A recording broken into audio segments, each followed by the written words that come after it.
F Ali Ahmed হাইস্কুলৰ বিদ্যালয় সপ্তাহ উদযাপন। আজি নলবাৰী জিলাৰ পশ্চিম নলবাৰী শিক্ষা খণ্ডৰ অন্তৰ্গত এফ আলী আহমেদ হাইস্কুলৰ বিদ্যালয় সপ্তাহ উদযাপনৰ মুকলি অধিৱেশন আৰু বঁটা বিতৰণী সভা অনুষ্ঠিত কৰে। 15-12-2025 তাৰিখ সোমবাৰৰ পৰা 18-12-2025 তাৰিখ বৃহস্পতিবাৰলৈ 4দিনীয়া বৰ্ণাঢ্য কাৰ্যসূচীৰে আয়োজন কৰা উক্ত বিদ্যালয় সপ্তাহৰ মুকলি অধিৱেশন আৰু বঁটা বিতৰণী সভাৰ সভাপতি হিচাপে উপস্থিত থাকে বিদ্যালয় পৰিচালনা উন্নয়ন সমিতিৰ সভাপতি আলহাজ ইয়াকুব আলীয়ে। উল্লেখযোগ্য যে সৰ্বপল্লী ৰাধাকৃষ্ণন শিক্ষক প্ৰশিক্ষণ গৱেষণা প্ৰতিষ্ঠানৰ অধ্যক্ষ জয়শ্ৰী দাসে মুখ্য অতিথি হিচাপে উপস্থিত থকাৰ উপৰিও নিৰ্দিষ্ট বক্তা হিচাপে উপস্থিত থাকে অৱসৰপ্ৰাপ্ত শিক্ষক জ্যোতিষ কুমাৰ ভট্টাচাৰ্যৰ লগতে আমন্ত্ৰিত অতিথি হিচাপে উপস্থিত থাকে মুছলিম আলী, তয়ব আলী আৰু CRCC কমল তালুকদাৰ। আনহাতে আজিৰ এই মুকলি অধিৱেশন আৰু বঁটা বিতৰণী সভাত যিসকল অতিথিসহ অভিভাৱক অভিভাৱিকা আৰু শুভাকাংক্ষীসকল উপস্থিত থাকি গঠনমূলক পৰামৰ্শৰ মাজেৰে বিদ্যালয়ৰ লগতে ছাত্ৰ ছাত্ৰীসকলৰ ভৱিষ্যত উন্নতিৰ কামনা কৰিলে। তেখেতে সকলোলৈ উক্ত বিদ্যালয়ৰ প্ৰধান শিক্ষক আবু তাহেৰ আলী আৰু শিক্ষক শিক্ষয়িত্ৰীবৃন্দই আন্তৰিক কৃতজ্ঞতা জ্ঞাপন কৰাৰ লগতে অনাগত দিনত পুনৰ সেই একে ধৰণৰ সহায় সহযোগিতা পোৱাৰ কামনা কৰিছে। সম্বৰ্ধনা অনুষ্ঠানটোৰ আঁতৰে বিষয়া শিক্ষক অখিল দাসে। নলবাৰীৰ পৰা কেমেৰা পাৰ্চন সোণ আহমেদৰ সৈতে দীপু বৰাৰ ৰিপৰ্ট, নিভাজ অসম লাইভ। দ্বিতীয় বিভাগত ৰজি আহমেদ, ৰজি আহমেদ আৰু সপ্তম পৰা অষ্টমলৈ তেখেত প্ৰথমতে আছে। দ্বিতীয় ৰাজু আলী,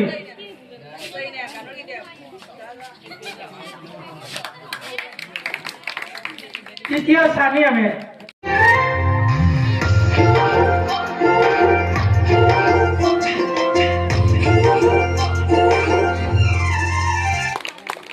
ধন্যবাদ।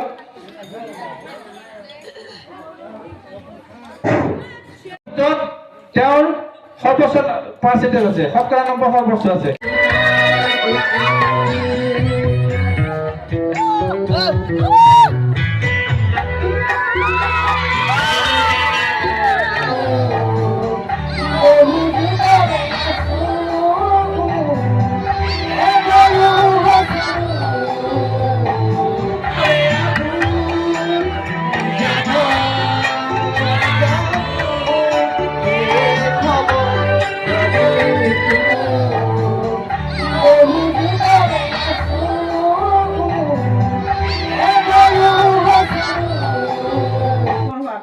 অনুশাসন সব বস্তুতে আছে, মানিব লাগিব। আৰু আগতে কি আছিলে মানে বেতৰ আগত শিক্ষা বুলি কৈছিলে, আমি কিমান মাই খাইছো।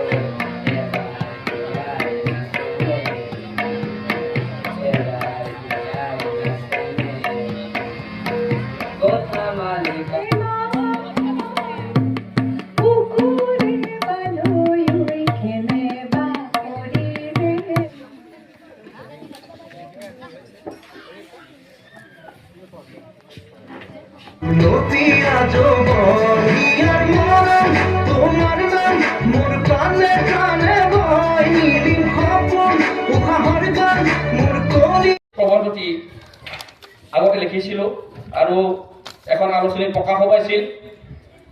প্ৰবন্ধটিৰ শিৰোনাম শিক্ষা আৰু শিক্ষক এক চমু আলোকপাত।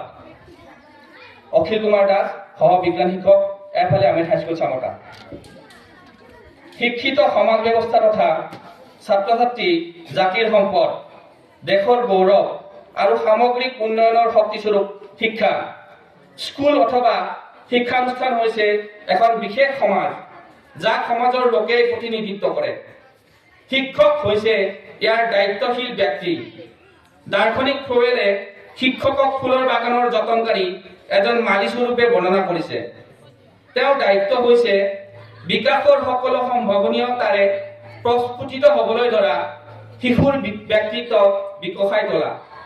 নিজ হাতে ছাত্ৰৰ ব্যক্তিত্ব গঢ় দিয়া শিক্ষকগৰাকী সেয়েহে এগৰাকী মহান শিল্পী। এনে এজন শিক্ষকৰ শিক্ষাদান কাৰ্য এবিধ কলা, কিন্তু সুনিৰ্দিষ্ট সুপৰিকল্পিত শিক্ষা পদ্ধতিৰ প্ৰয়োগৰ অভাৱত নৱপ্ৰজন্মৰ অস্তিত্ব সময়ৰ সোঁতত হেৰাই যোৱাৰ পথত ধাৱমান। দাৰ্শনিক সক্ৰেটিছৰ মতে প্ৰতিজন লোকৰ মনত সুপ্ত অৱস্থাত নিহিত হৈ থকা বিশ্বজনীন বৈধতাৰ ভাৱ বিকশাই তোলাই হৈছে শিক্ষা। বিভিন্ন শিক্ষাবিদে মতবাদ আগবঢ়াইছে যে শিক্ষা হৈছে মূলতঃ দুই প্ৰকাৰৰ, আনুষ্ঠানিক শিক্ষা আৰু অনানুষ্ঠানিক শিক্ষা।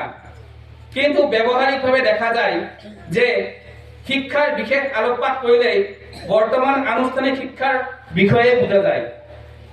আনুষ্ঠানিক শিক্ষা হৈছে সমাজৰ ব্যক্তিৰ দ্বাৰা প্ৰতিনিধিত্ব তথা পৰিচালিত এক পদ্ধতিগত বেষ্টনীৰ মাজত প্ৰদান কৰা কিতাপ বহীৰ শিক্ষা। এই শিক্ষাত শিক্ষাৰুৱে এক পদ্ধতিৰ অন্তৰ্ভুক্ত হৈ পাঠ অৰ্থাৎ কিতাপৰ গ্ৰহণ কৰিব লাগে, য'ত শিক্ষকৰ ভূমিকা অপৰিসীম। একে ভাষাৰে ক'বলৈ গ'লে শিক্ষানুষ্ঠান হৈছে এক কমাৰ হাল, য'ত লৌহদ্দিক ছাত্ৰ ছাত্ৰীক পিটি মানে কমাৰৰ ভাষাত গঢ় দি তোলা হয়। আনুষ্ঠানিক শিক্ষাত অবিৰত নিৰবিচ্ছিন্ন মূল্যায়ন চলি থাকে। এই শিক্ষাত শিক্ষক হৈছে একেধাৰে নিৰ্দেশক, পৰিদৰ্শক তথা পোহৰ বিলংতা এগচি মম শক্তি। শিক্ষকক মমৰ লগত তুলনা কৰাৰ কাৰণ হৈছে যি ধৰণে মম গলি যায় কিন্তু অন্য পোহৰ নিবিলায়। আনুষ্ঠানিক শিক্ষাত বৰ্ষৰ শেষত শিক্ষাৰ্থীক খতিয়ান পত্ৰ, মূল্যায়ন পত্ৰ, চাৰ্টিফিকেট আদি প্ৰদান কৰা হয়, য'ত লিখিত ৰূপত কাৰ্যালয়ীনভাৱে শিক্ষাৰ্থীক গ্ৰেডৰ ভিত্তিত তুলনা কৰি পাৰ্থক্য বিচাৰ কৰা হয়। এই বিদ্যালয় সপ্তাহৰ আজি ইয়াতে আপুনি মুখ্য অতিথি হিচাপে আহিছে। মুখ্য অতিথি হিচাপে উপস্থিত থাকি আপোনাৰ কেনেকুৱা লাগিছে? আজি বহুত ভাল লাগিছে ইয়াত আহি পেলাই। মই মানে নিজেও চৰকাৰী স্কুলত পঢ়াতো, গতিকে এখন এনেকুৱা স্কুলৰ গাঁৱৰ মাজৰ স্কুলৰ এই স্কুলখনত আহি মোৰ যথেষ্ট ভাল লাগিছে পৰিৱেশটো। মই বিচাৰোঁ যে চৰকাৰে অলপমান নজৰ দিয়ক, ইনফ্ৰাষ্ট্ৰাকচাৰখিনি ডেভেলপ কৰি দিয়ক, ল'ৰা ছোৱালীখিনি আৰু সুবিধা হওক, ভাল হওক। মোৰ কিন্তু ভাল লাগিছে ইয়াত আহি।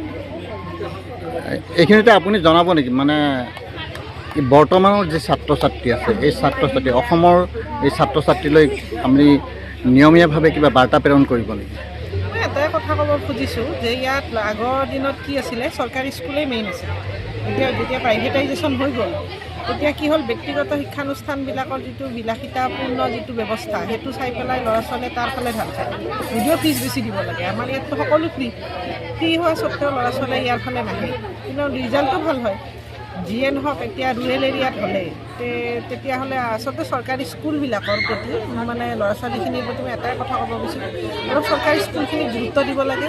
মেইনলি ইয়াত আহি পেলাই পঢ়িব লাগে। শিক্ষকখিনিতো বিশেষকৈ কোৱালিফাইড শিক্ষক ইয়াতে কোনেও আনকোৱালিফাইড শিক্ষক নাই, হেডমাষ্টাৰ আনকোৱালিফাইড নাই, আনকি ইয়াতে থাৰ্ড গ্ৰেড ফ'ৰ্থ গ্ৰেড বা ৰান্ধনীজনো কোৱালিফাইড। গতিকে কথাটো হ'লে ইয়াতে ইমান সুবিধা পোৱা স্বত্তেও ব্যক্তিগত শিক্ষানুষ্ঠানত যোৱাৰ কোনো অৰ্থ নাই। গতিকে চৰকাৰী স্কুলত আহক, ইয়াতে পঢ়ক, ল'ৰা ছোৱালীখিনিয়ে ভাল ৰিজাল্ট কৰক। শিক্ষকখিনিৰৰ কাৰণে তাৰ কাৰণে এটা ভাল, আৰু হেডমাষ্টাৰৰ ছাৰ মানে বা প্ৰিন্সিপাল ছাৰবিলাকে বহুত কষ্ট কৰে। গতিকে তেওঁলোকে আহক, ইয়াত বিভিন্ন নীতি নিয়মৰ মাজেৰে তেওঁলোকে শিকাব লগা হয়, যিহেতু চৰকাৰখন আগতকৈ কঠোৰ হৈছে এই ক্ষেত্ৰত। গতিকে ল'ৰা ছোৱালী ইয়াত আহিব লাগে, পঢ়িব লাগে। তেতিয়াহে মানে এনৰলমেণ্ট ভাল হ'লেহে ভাল হ'ব স্কুলখন। ঠিক আছে, পৰৱৰ্তী পৰ্যায়ত আপোনাক পুনৰ লগ পাম। ধন্যবাদ।